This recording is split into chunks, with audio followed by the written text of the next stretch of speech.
இப்போமா ஒரு நொடி கதை பாருங்க. பையன் ஊர்ல இருந்து வர்றான்.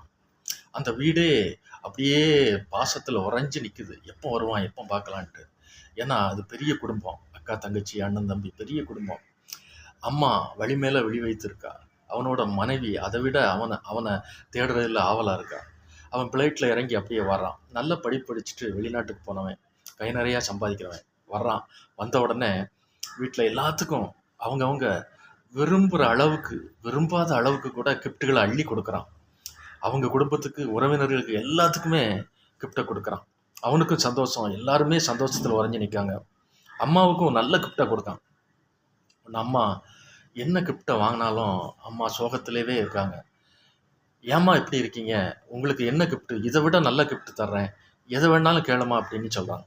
உடனே அம்மா சொல்றாங்க, எல்லாத்துக்கும் கொடுத்தாய்யா, ஆனா அப்பாவுக்கு அப்படின்னு சொல்றாங்க.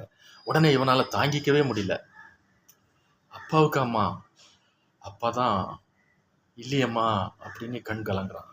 உடனே, ஆமாப்பா, அப்பா இருந்திருந்தா நீ கொடுக்குற கிஃப்ட் இல்லையா, உன்னையே தான் கிஃப்டா நினைச்சிருப்பாரு. நன்றி, வணக்கம்.